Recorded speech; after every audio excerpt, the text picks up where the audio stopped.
그러면 어떻게 해야 성령으로 충만함을 받을 수 있습니까? 이미 언급한 것처럼 이것은 외부로부터 받아야 돼요. 그래서 받으라가 핵심입니다. 내 안에 있는 것으로 될 수 없는 것이 받아야 돼요.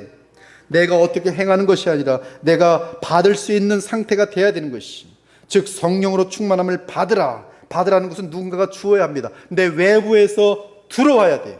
무한한 자원으로부터 성령을 부으시는 그분께 나가야 한다는 것이, 그러므로 성령으로 충만함을 받는 것은 내 안에서 내 힘으로 내 행위로 되는 것이 아니기에 성령 충만은 세 가지에 의해서 우리에게 허락되어집니다. 그 첫째는 믿음이요, 둘째는 기도요, 셋째는 말씀이.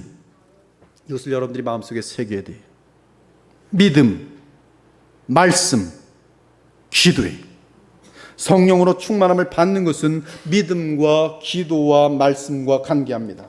첫째, 믿음과 관계한다는 것은 만유의 주시며 만왕의 왕이신 영광의 주 예수 그리스도를 믿을 때 성령으로 충만함을 받는다는 것이, 제가 대단히 구체적으로 말합니다. 영광의 주, 부활하신 만왕의 왕이요 만유의 주신 그 인자이신, 인자와 같으신 그 분을 믿는 때 성령으로 충만함을 받아요.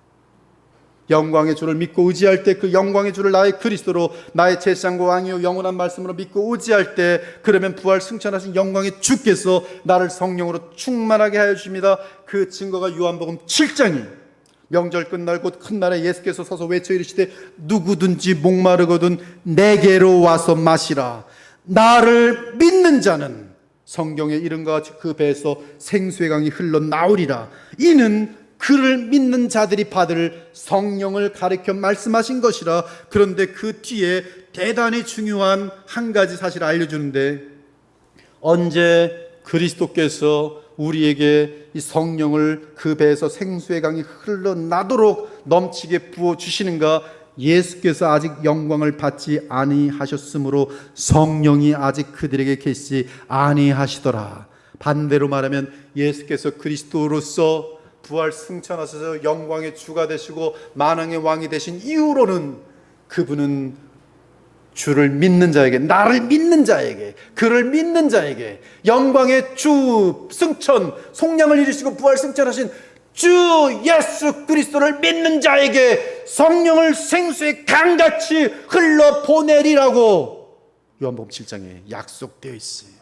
그러므로 믿음이 그냥 믿음이 아니라 나를 위하여 십자가에 죽으시고 부활 승천하신 주 예수 그리스도를 믿고 의지함이 성령 충만의 첫 번째 답이에요. 외부로부터 오는 성령 충만이. 둘째는 그리스도 예수께 구하는 것이, 물론 그리스도께 구하는 것은 그분이 하나님의 아들로서 하나님이시기에 하나님께 구하는 것과 마찬가지입니다. 그러나 우리는 하나님이신 우리 주 예수께 성령을 구해야 할 것이, 너희가 악할지라도 좋은 것을 자식에게 줄 알거든 하물며 너희 하늘 아버지께서 구하는 자에게 성령을 주시지 않겠느냐. 성삼위 하나님께 그리스도를 통해서 구할 때 성삼위 하나님께서 그리스도를 통하여 우리에게 성령을 주시는 것이, 그래서 우리는 그리스도 안에서 그리스도를 머리로 하여 주여 예수님 성령을 부어요. 그럼 예수께서는 성삼위 하나님이시나요? 그 안에서 무한한 성령을 부어주시는 거예요. 성령을 부을 자격이 있어요. 셋째는 말씀을 읽고 묵상하는 것이, 디모데후서에는 놀라운 얘기가 있어요. 성경에 대해서 알려주는데, 성경은 하나님의 감동으로 되어 있다고 말하고 있어요. 하나님의 감동, 모든 성경은 하나님의 감동으로 된 것으로 하나님의 사람으로 온전하게 하며 모든 선한 일을 행할 능력을 갖추게 한다. 성경은 하나님의 감동으로 됐는데 능력을 주신다 이렇게 돼 있어요.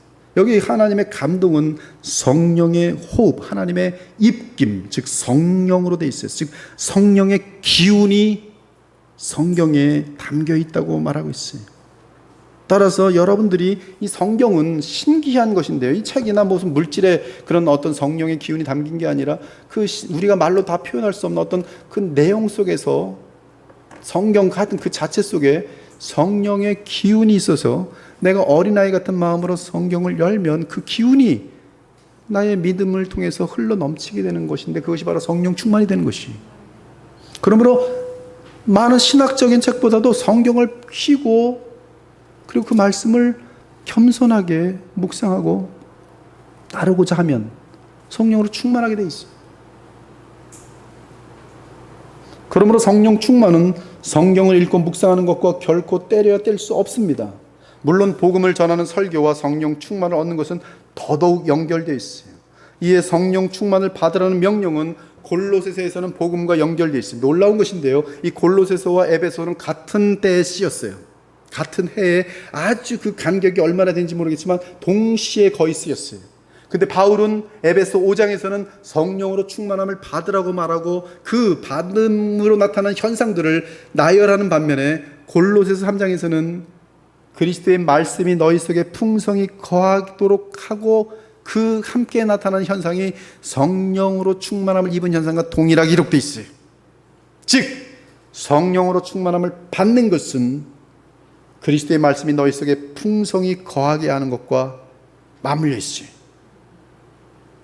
신기하죠? 여기서 그리스도의 말씀은 복음이 새언약 속에서 주어진 복음입니다. 신약 성경 전체를 뜻합니다. 그러나 그 핵심은 부활 승천하신 영광의 그리스도와 그분이 이 땅에 생하신 십자가의 속량입니다. 그리고 이 두 가지 사실을 바탕으로 성령의 역사를 의지할 때 우리는 성령으로 충만함을 잊게 되면서 자원하는 마음으로 기꺼이 주의 요구들과 지시들과 명령들을 지켜 행할 수 있게 되는 것이, 이처럼 우리는 성령으로 충만함을 받으라는 명령을 세 가지로 풀어서 나를 위해 십자가의 속량을 이루시고 부활 승천하신 영광의 주 예수 그리스도를 믿고 의지하는 것이요, 그분께 주의 영으로 충만하게 해달라고 기도하는 것이요, 그리고 주의 이 성령의 기운이 담긴 하나님의 말씀을 늘 연구하며 무엇보다 그리스도의 말씀, 즉 복음의 내용에 대해서 계속 하나님의 말씀으로 감동하면서 배워 나갈 때 그것이 성령 충만으로, 성령으로 충만함을 받는 각과 맞물려 있어요. 이 모든 것들은 공예배 가운데 주의 영으로 충만한 설교자의 복음 선포를 겸허하게 들을 때 그리스도께서 우리에게 성령으로 충만하게 베푸시는 것이 다 함께 연결되어 있어요. 그러므로 여러분들이 공예배 때 복음이 담긴, 그리스도의 말씀이 담긴 하나님의 말씀을 성령의 역사를 의지하는 가운데 선포가 될 때 그 말씀을 어린아이같이처럼 받으면 성령으로 충만하도록 되어 있어요.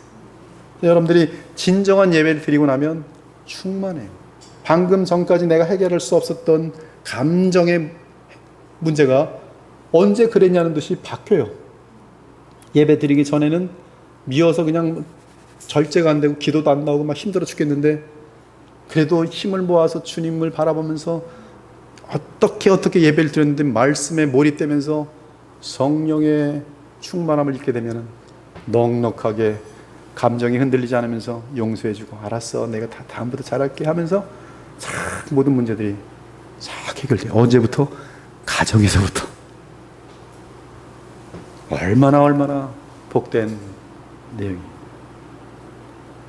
여러분은 이 세 가지에 의해서 외부로 인해 성령 충만함을 받을 수 있는 세 가지, 즉 영광의 주 예수 그리스도 부활 승천한 예수 그리스도를 믿는 것과, 그리고 예수께 성령 충만을 기도해야 된다는 것과, 그리스도의 말씀 즉 복음의 내용들을 우리가 함께 예배를 통해서나 내 개인적으로 묵상을 하면서 받아들일 때 그것에서 성령으로 충만함을 받는다는 사실을 알 때 우리는 성령 충만과 무관한 많은 것들을 분별할 수가 있어요. 앞으로 지금도 마찬가지지만 성령 충만에 대한 혼동은 더욱더 거세질 것입니다. 그러나 여러분들은 흔들리지 마세요. 성령 충만은 오직 부활 승천하신 예수 그리스도로만, 그 복음을 믿을 때만, 그리고 쉬지 않고 기도로 바른 복음 안에서 우리 주 예수 그리스도를 의식할 때만이 쉬지 않는 주의 통치가 우리 가운데 임하면서 그것이 곧 성령 충만인 것이.